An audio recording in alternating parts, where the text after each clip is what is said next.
This morning, let's explore Buddha's plowing discourse, which really sounds off-color, doesn't it? This is Lama Jigme Gyatso of the Buddha Joy Meditation School. Welcome to Meditate Like a Jedi. This is the Lama you are looking for. This morning, we could chant and meditate and enjoy a lesson or two. But first,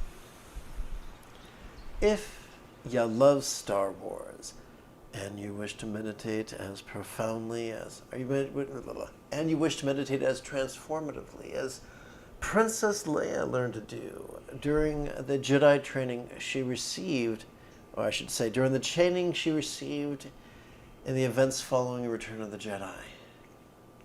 Be sure to subscribe and ring that notification bell.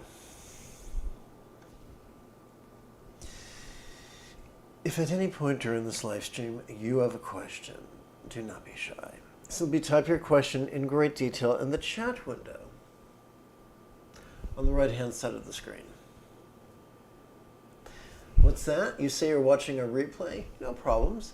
You can type your question in the comment area below the video.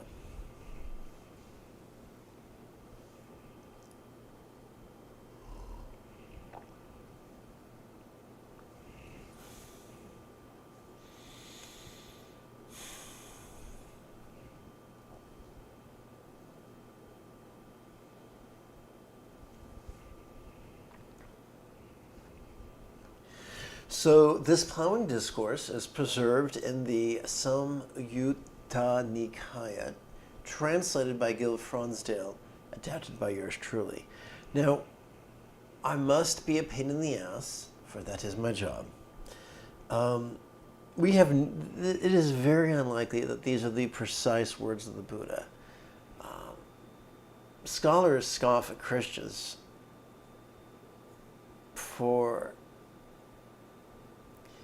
100 years lapsed between the utterances of the Christ and their recording on paper or parchment. But in Buddhism, it wasn't a 100-year gap. It was a 500-year gap. So the probability of error is phenomenal. The error might not be malicious. It may be good-hearted, but it's still error. So the test of these teachings are not what's written on paper. The test of the teachings is simply what works in the crucible of our own body and mind when we practice them at least once every 12 hours for 7 consecutive days. Please bear that in mind.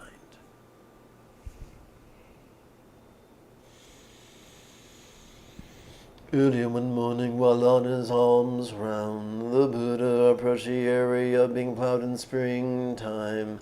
This is a tough word, when Bharadvaja the Brahmin was distributing food to his workers. When Bharadvaja saw the Buddha coming for alms, he said, I, O monk, plow and sow and have plowed and sowed. I, O monk, have plowed and sowed, and having plowed and sowed, then I eat. Do you likewise plow and sow, and having plowed and sown, eat? So this guy's being a dick, and he's basically saying, hey, Buddha, I don't want to give you any alms. I earned my food, and if you don't work the way I work, then you shouldn't eat the way I eat. To which the Buddha replied, I also, Brahman, plow and sow, and having plowed and sown, eat. Then Bharadvaja said, you claim yourself to be a plowman, I see no plow. Now he just mocks the Buddha. Tell me, O plowman, what kind of plowing is it you do? The Buddha replied, trust is the seed and composure the rain. Clarity is my plow, and your conscience is my guide pole, and my mind is the harness. The inference here by the Buddha is, this work I do,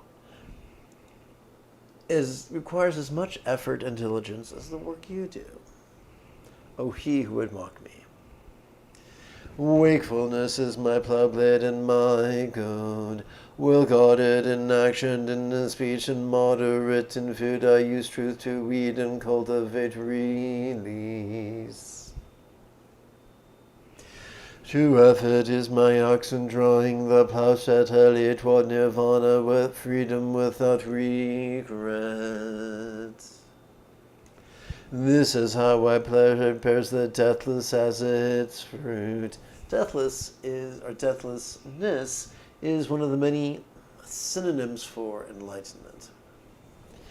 Whoever plows in this way will become free of all sorrow and distress. Then Bhadravaja exclaimed that the venerable monk eat. You are indeed a plowman, and your plowing bears the fruit of freedom.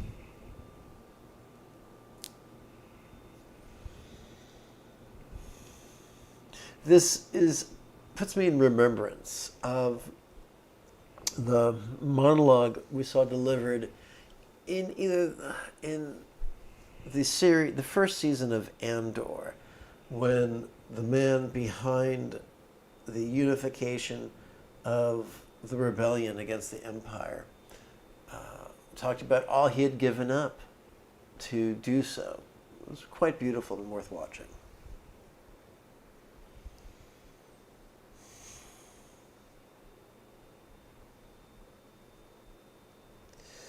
Let's take less than a minute, under a minute for housekeeping.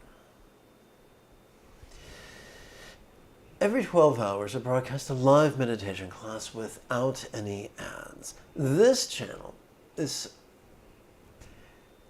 with your help, this channel could support the next generation of nuns, monks, yogis, lamas, and even brick-and-mortar meditation centers, each replete with a resident teacher and his apprentice, or their apprentice. If this speaks to you, if you think this is a good idea, you can help out even for as little as the cost of 1 cup of coffee a month. Use the camera on your smartphone to capture this QR code, or simply click one of the links in the description area below the video. The choice is yours. I leave it to you.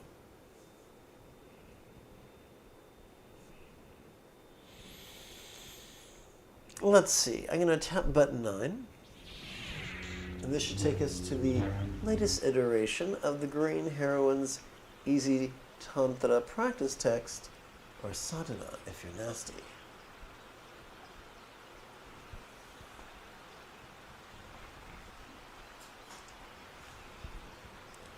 Excuse me.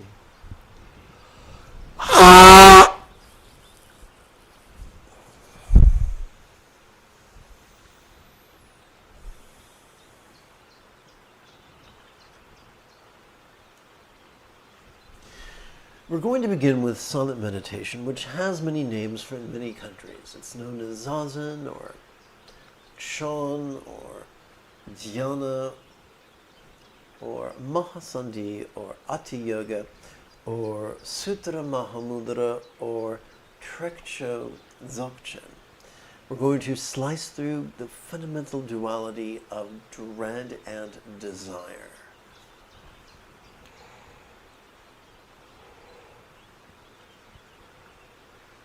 Oh, excuse me. Okay. But first, a verbal preliminary practice whose purpose is to create sensations at the top of her head as if a real or imagined subtle energy was coalescing there. Kind Lama, please come to the crown of this head. You're kinder than all Buddhas, for you are actively present in my life.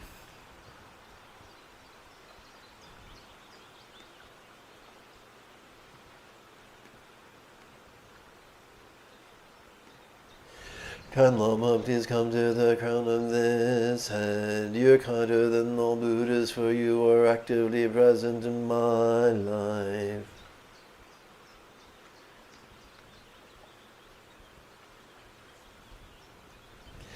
Kind Lama, please come to the crown of this head. You're kinder than all the Buddhas, for you're actively present in my life.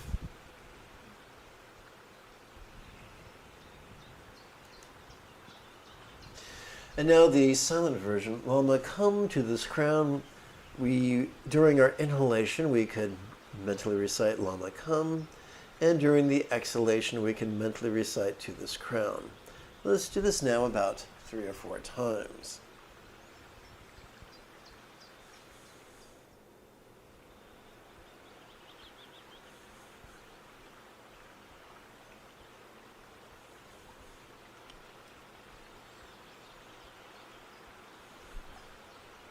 And now it's time for basic mindfulness, which is practiced as simply as mentally seeing this during each inhalation.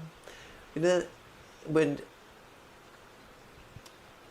doing so, reciting this phrase during your inhalation capitalizes upon the wiring of our sympathetic nervous system to notice vulnerably, passively, viscerally, and spontaneously.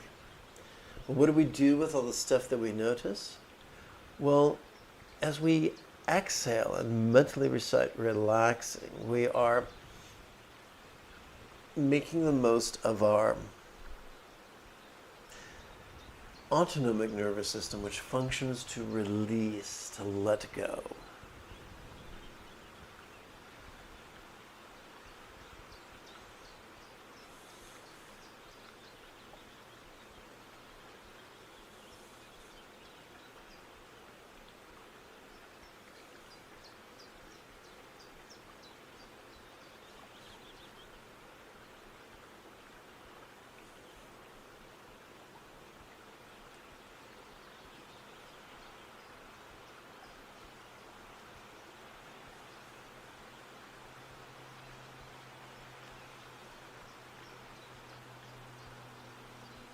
What is the fundamental nature of mind? To perceive and let go, to emote and let go, to intend and let go, to reason and let go, to recall and let go, to imagine and let go.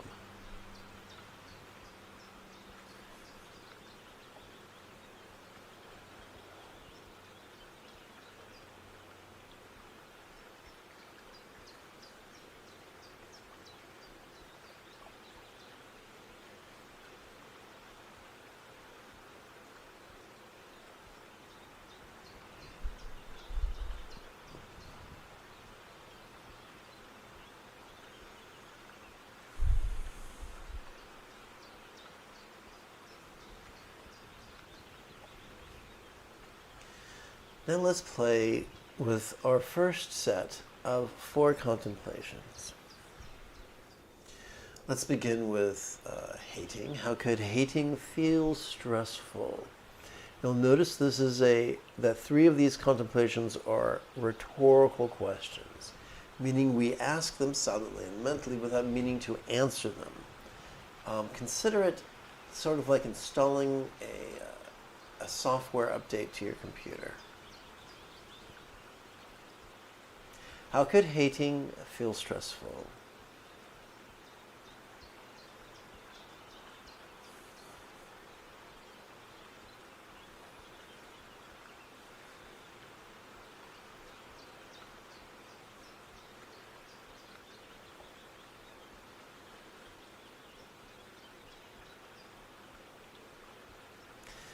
Now we say, hey, it is as if we're saying, I don't like stress, and I suspect other people don't as well. That's why they call it stress.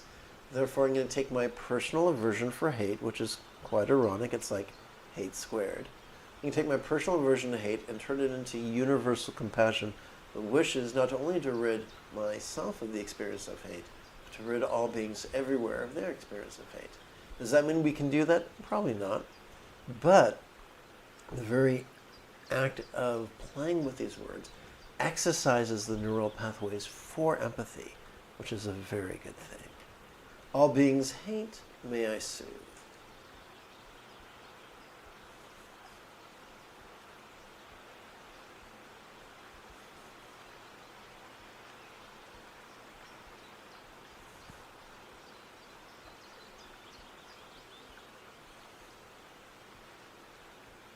Third exercise, how could hate never last? We see change all the time. With the changing of the seasons, we see the impermanence of a year. With the waxing and the waning of the moon, we see the impermanence of a month. With the rising and the setting of the sun, we see the impermanence of a day. With the swelling and the sinking of her chest, we see the impermanence of a single breath. Ever changing one and all, there is nothing permanent to grasp. How could hate never last?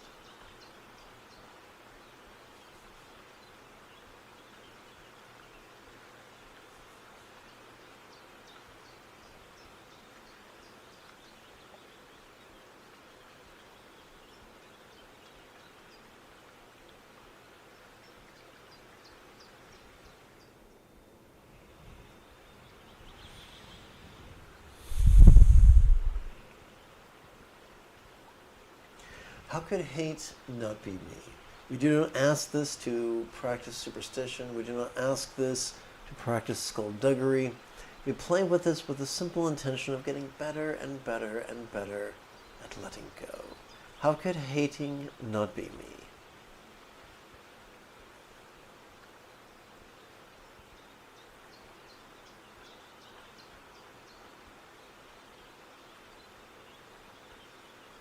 We do not play with the fourth contemplation to discover who we are by means of process of elimination. Au contraire, we only practice the fourth exercise to get better at letting go. Anything else is a distraction.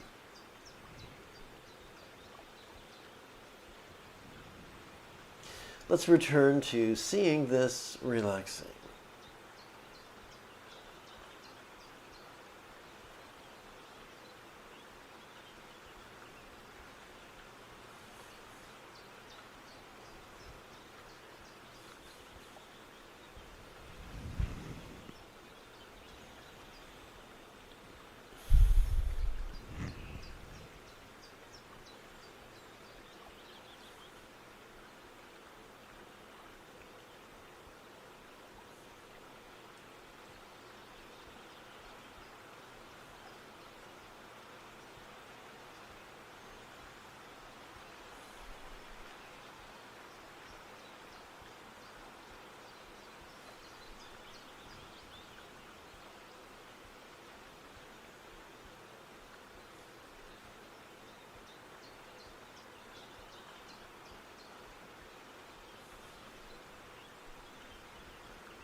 How could craving feel stressful?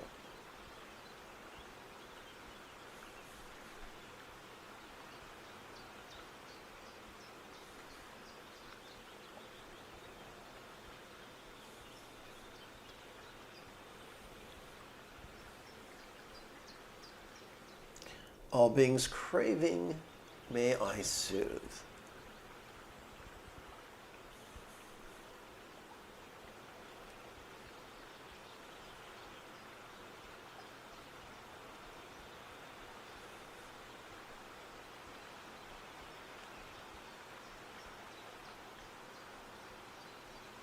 How could craving never last?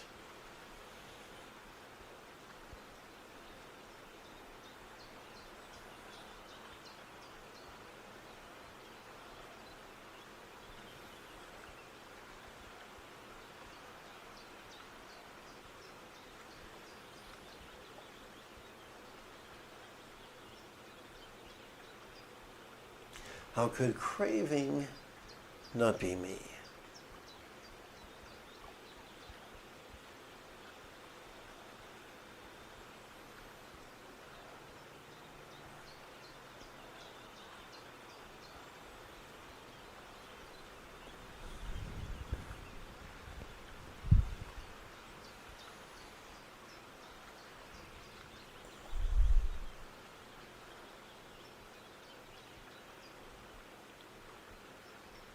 Let's return to seeing this relaxing.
How could vying feel stressful? So the word vying is a synonym for competing.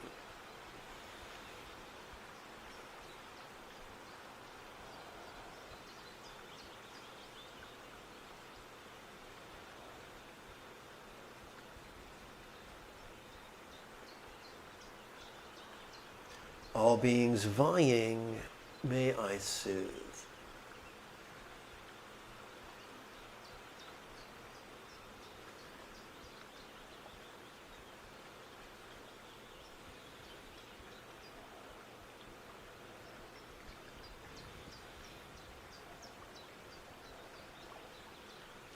How could vying never last?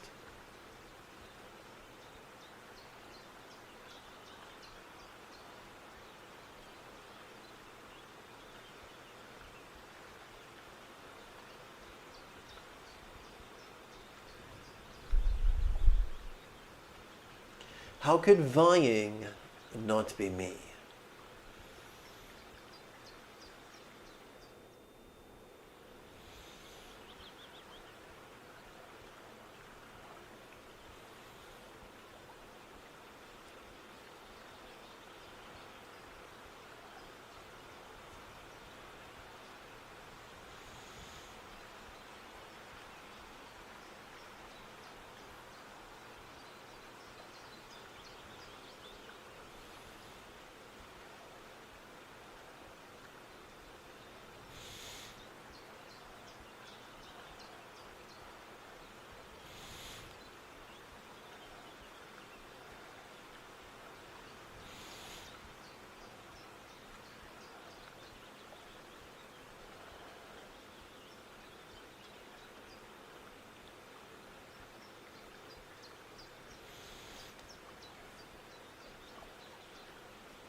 How could clinging feel stressful?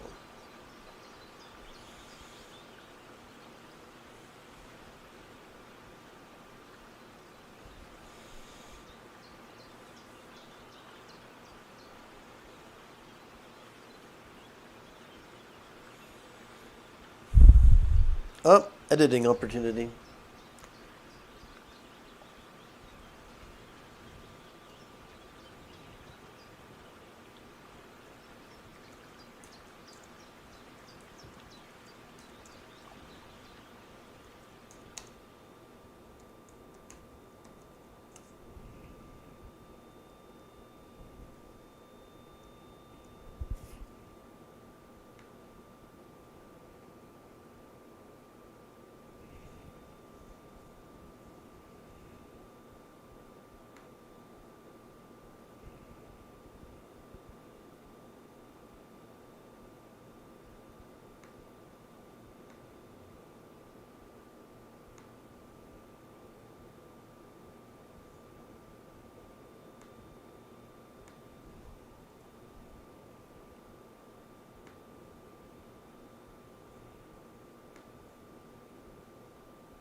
Let's verify that the display is still synchronized, which it's not.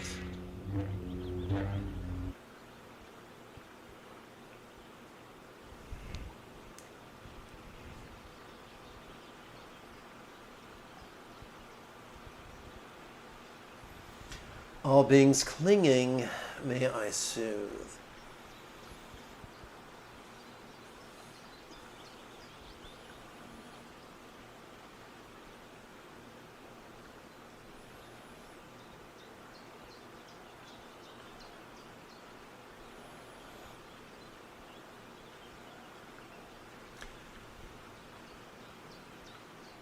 How could clinging never last?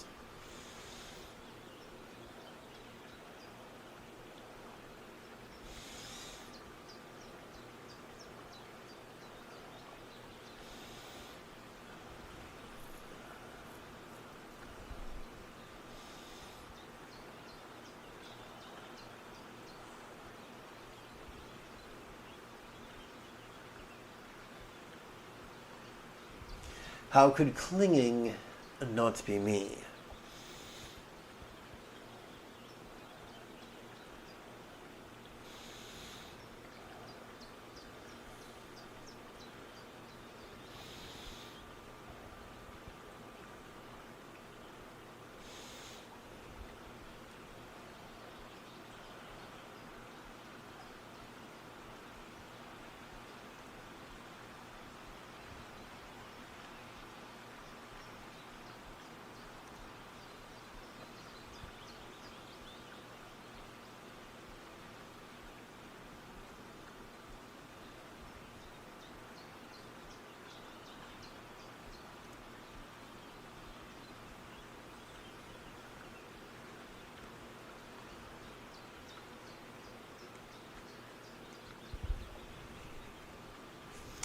And then let's return to seeing this relaxing.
Let's do some chanting.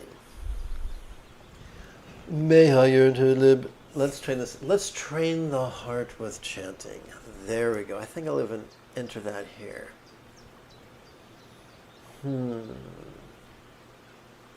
Let's put 36.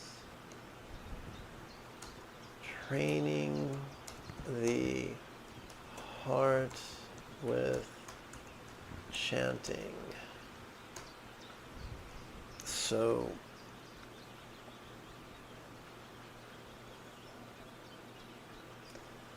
let's hit insert and pictures, and let's find green Tana and find wallpaper.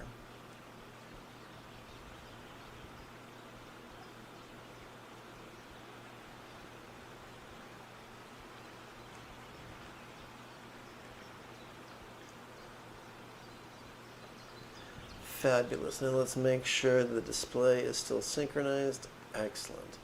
And to make it a little bit prettier, let's put this here.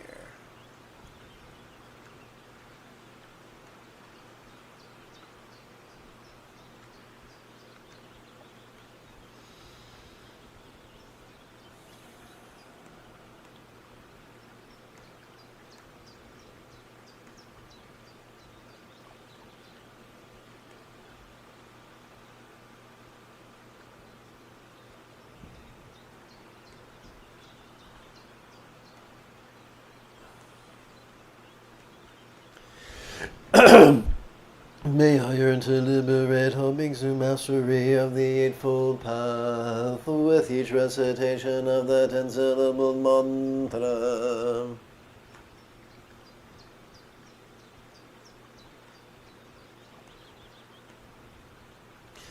May I rely upon the Buddhist example, instructions, and students with each recitation of the 10-syllable mantra.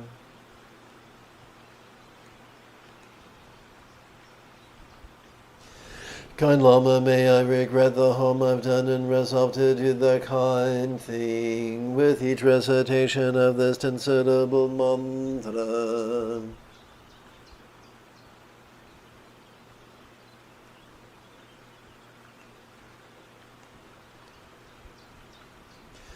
May I enthusiastically share with all beings all my wisdom, love, health, and possessions with each recitation of the 10-syllable mantra.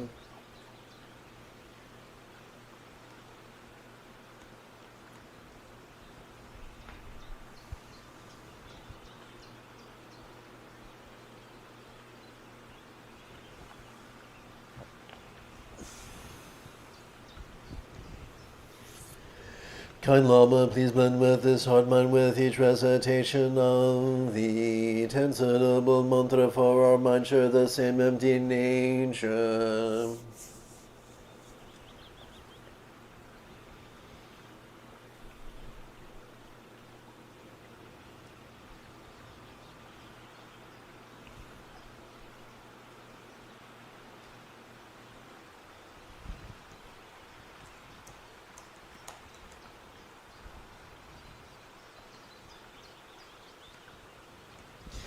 Kind Lama, please blend with this heart man with each recitation of the 10-syllable mantra, for our minds are one in their empty nature.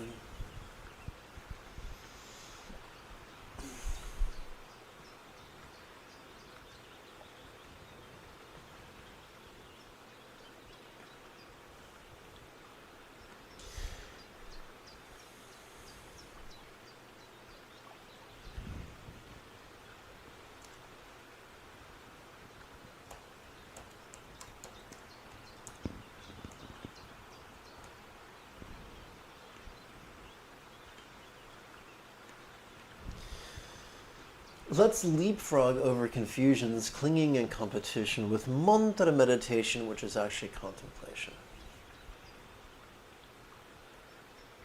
Let's begin by reviewing the meaning of the 10-syllable mantra. There are many interpretations. This is just one. Om invokes the archetypes Tade, courage to Tade, pacification unto the increase. So supplicates with these attributes, may I like Tada liberate all.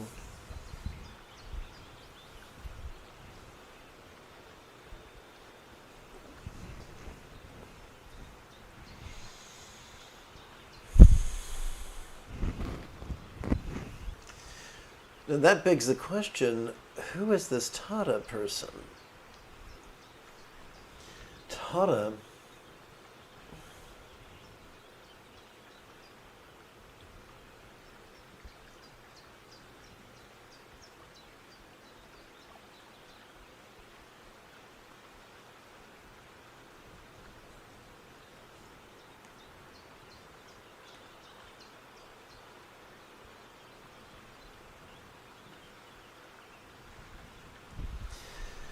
Tada is one of many archetypes, or yadams, or devas. She's an archetype of enlightened activity. It is a mistake to take a literal view of a yadam and treat them as a god or a goddess, for that only increases our clinging and our craving. However, it's beneficial to view a yadam, such as Green Tada, whether we call her Shyama Tada, or Droljang, or Green Heroine, or Green Tada, whichever you prefer. But to view her as an archetype is simply a way of organizing 8 similes, or 8 metaphors, that are integral to mantra meditation.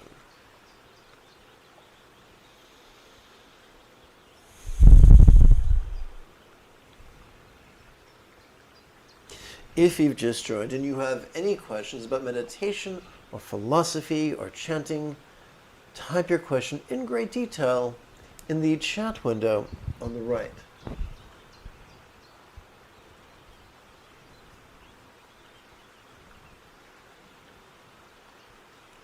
Let's leapfrog over our clinging tendencies by contemplating the right view of reality. As promised, we're going to play with several figures of speech. Wrong button. Okay. So here is the key that unlocks the door to mantra meditation. During our inhalation, we silently and mentally recite a rhetorical question. During the exhalation, while whispering the 10-syllable mantra, we physically relax as much as possible. Remember, we coordinated relaxation with the out-breath during our opening meditation.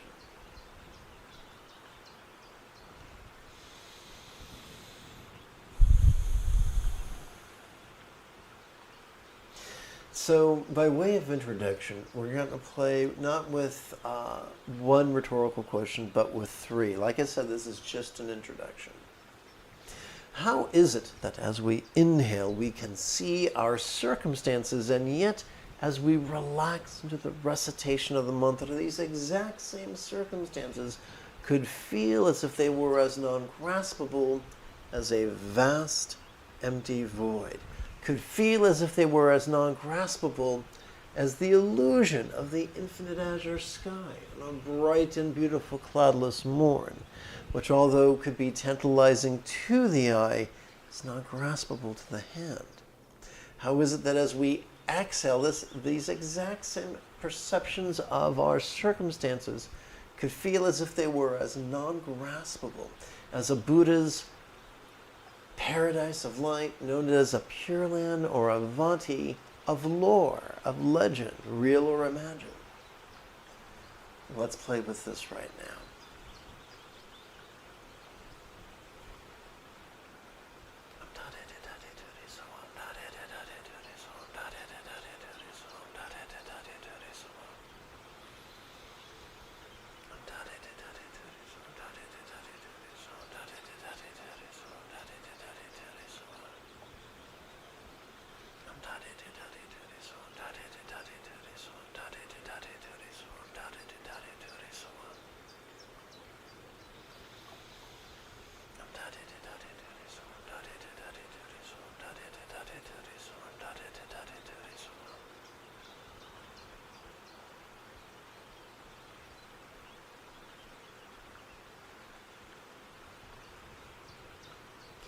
How is it that as we inhale, our bodies could feel quite sensual, and yet, as we relax, these exact same bodies could feel as if they were as non-graspable as a Buddha's body of light, of lore, known as a yadam.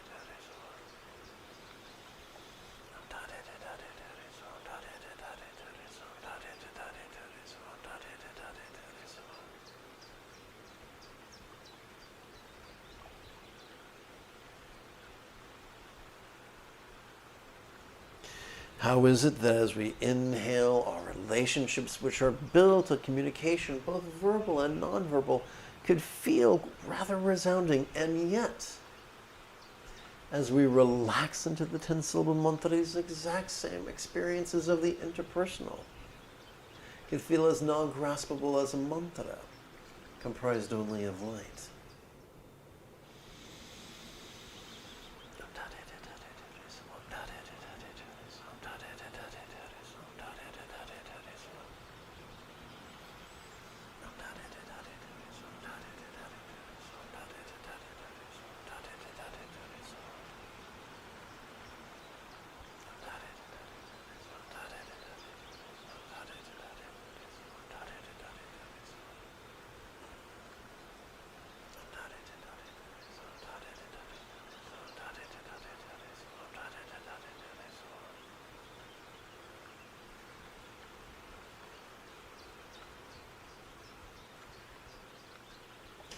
How is it that as we inhale, our mind's functions of perception, emotion, intention, reason, recall, and imagination could appear quite clearly, and yet, as we relax into the recitation of the 10-syllable mantra, these exact same attributes could feel as if they were as non-graspable as a one-syllable mantra or bija, comprised only of light.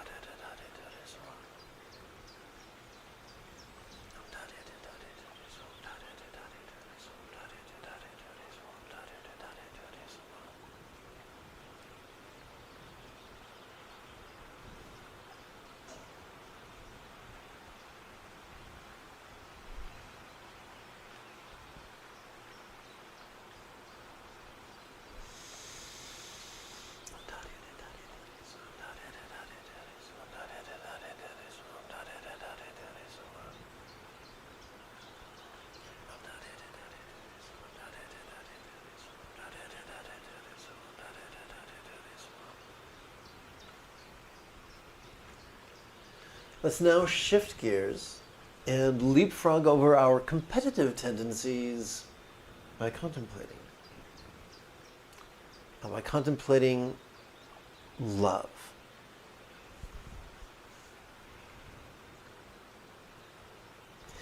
As we chant the mantra, good feel as if emerald rays are emitting from a thumbnails as horizontal and suitable mantra rosary at our heart. Lavishing all circumstances, bodies, communication, and minds, with good fortune, health, love, and wisdom centered and spontaneous.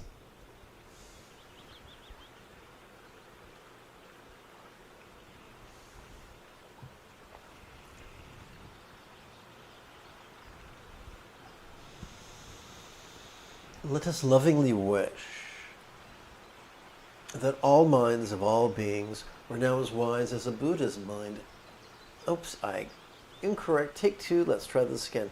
Let us now lovingly wish that all circumstances of all beings, real or imagined, was now as fortunate and as safe as a Buddha's paradise, Pure Land, or Vati of lore.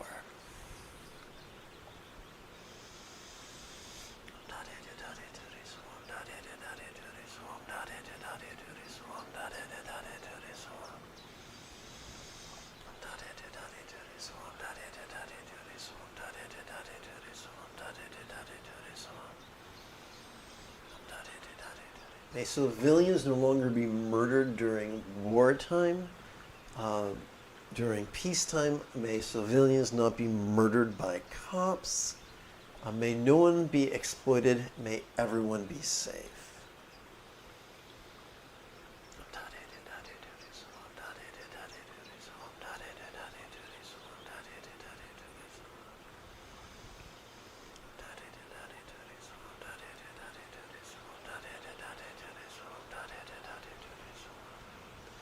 Let us lovingly wish that all beings of all worlds, real or imagined, enjoy the health that we see represented in tantric art depicting a Buddha's body, blissful body of light, of lore.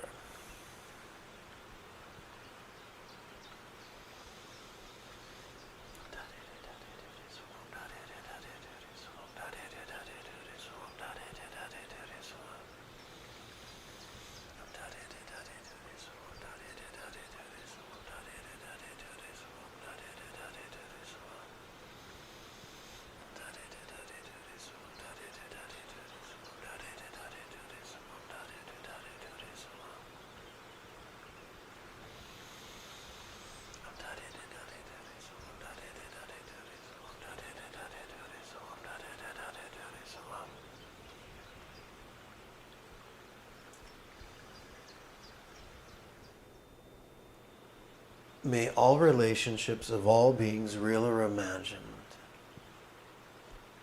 and the communication upon which they are built, both verbally and non-verbally, be as loving as a Buddha's communication symbolized by mantra.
Let us lovingly wish that all minds of all beings, real or imagined, now be as wise as a Buddha's mind, symbolized by a one-syllable mantra known as a seed mantra or a bija.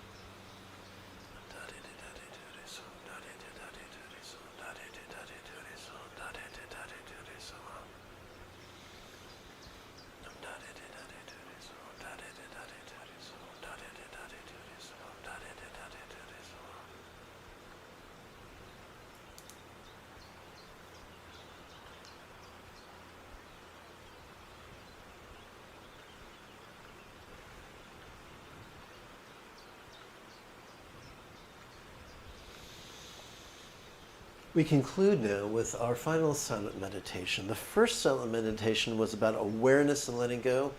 The final silent meditation is about bliss and letting go. It is known by many names. Some call it Anu Yoga, some call it Bija Mahamudra, some call it Tikle Dzogchen. The last 8, 9, 10 recitations have prepared our energy for this.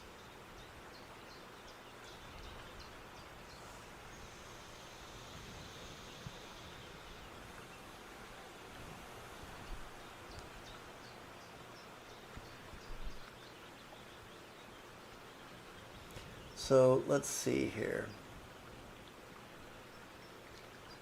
I'm going to click the number 4 and the button delete, and now I'm going to post or paste a bit of the old artwork. Insert, pictures, up arrow, rainbow body, here we go. Okay.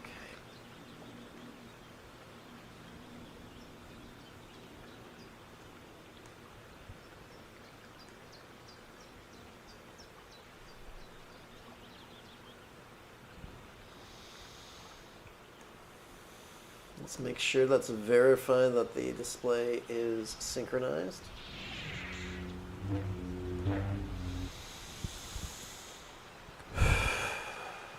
So before we perform the actual series of 9 contemplations, is it 9 or is it 10?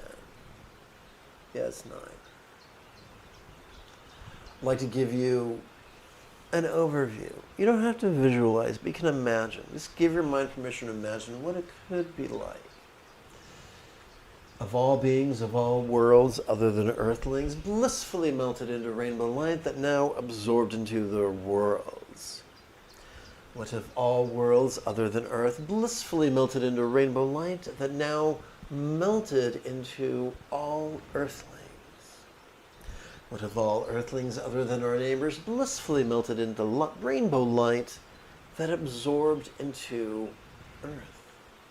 What if all of earth other than our neighborhood blissfully melted into rainbow light that absorbed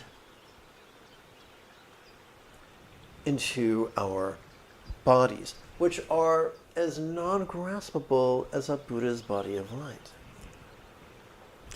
What if our bodies blissfully melted into rainbow light that absorbed into our speech faculty, which are as non-graspable as a mantra? What if our speech faculties blissfully melted into rainbow light that absorbed into our minds, which are as non-graspable as a Buddha's one-syllable mantra?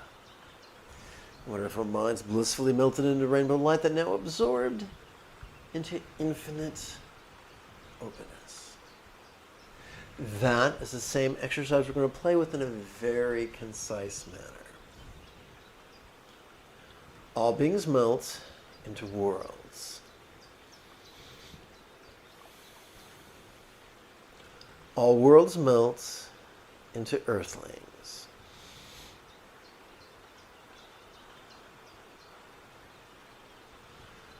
Earthlings melt into earth.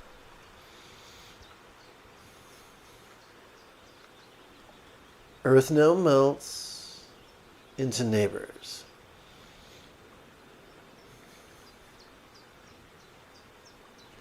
Neighbors melt into here.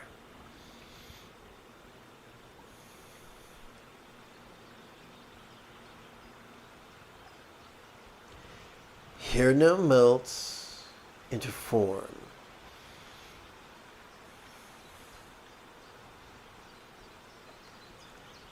Form now melts into speech.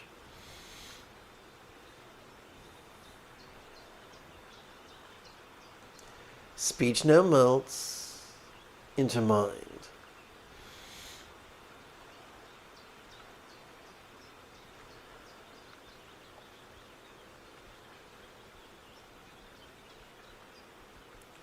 heart-mind melts into void.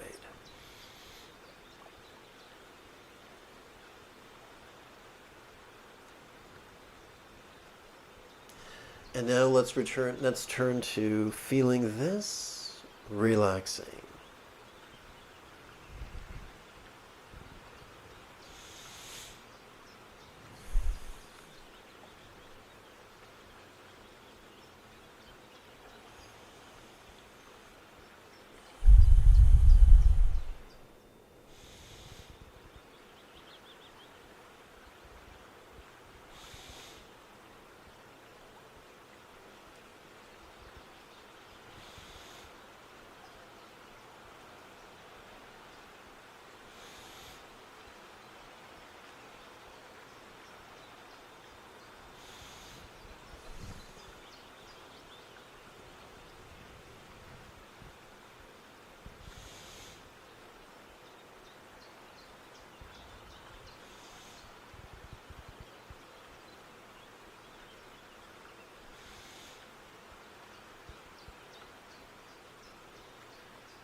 There is a wonderful phrase from Buddhist Tantra, the unadorned moment.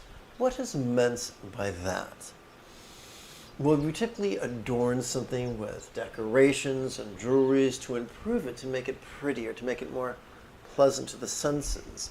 So the unadorned present moment means we're not striving to modify the present moment. We practice what some people call naked awareness, and which sounds like naughty, naughty tantra, but it really just is a metaphor for radical vulnerability.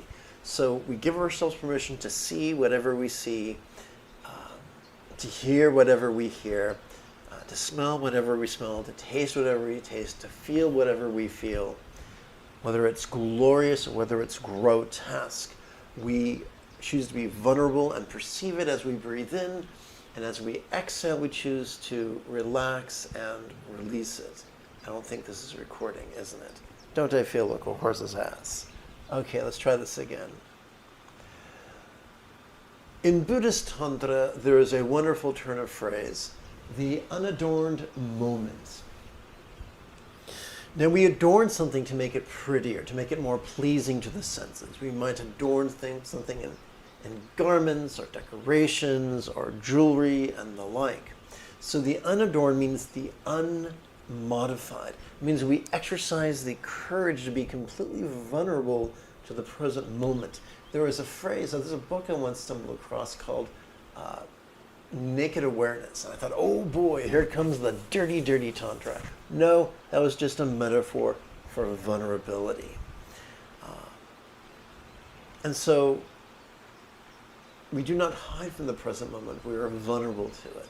During our in-breath, we are vulnerable to whatever sights we see. During the out-breath, we release. During the in-breath, we are vulnerable to whatever sounds we hear, glorious or grotesque. During the out-breath, we release and relax. During the in-breath, we are vulnerable to whatever sense we smell. During the out-breath, we relax and release. During the in-breath, we're vulnerable to whatever tastes we taste, or flavors we taste. During the out-breath, we relax and release. During the in-breath, we are vulnerable to whatever sensations or emotions we feel. And during the out-breath, we relax and release. The same holds true for our intentions, emotions, reason, thoughts, recollections, and imaginings. Glorious or grotesque, we perceive them in all vulnerability as we breathe in. We relax and release as we breathe out. That is the quick path to great freedom.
let's conclude with a bit of chanting.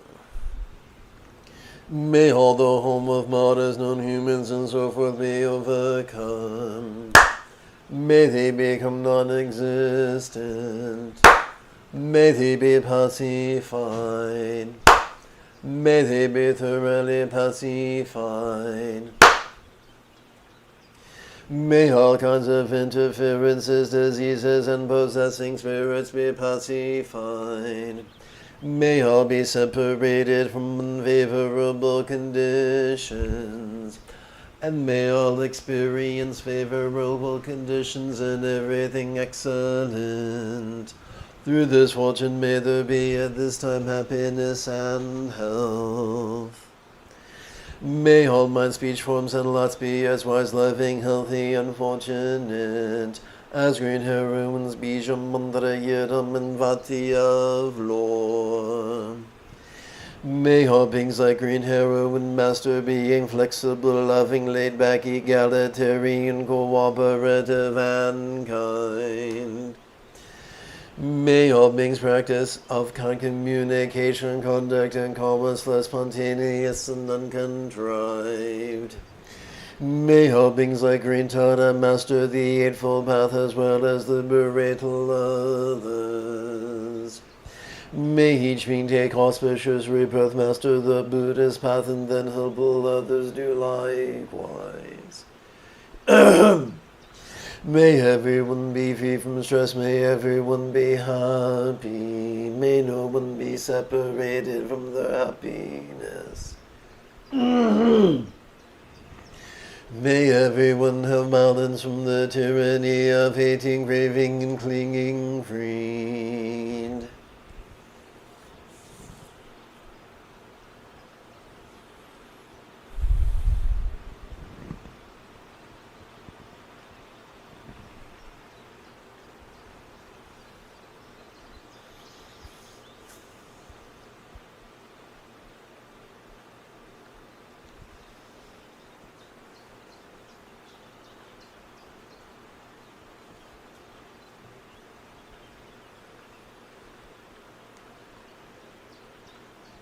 If you feel I have earned it, please type something in the chat window, give this live stream a thumbs up, and share it on social media.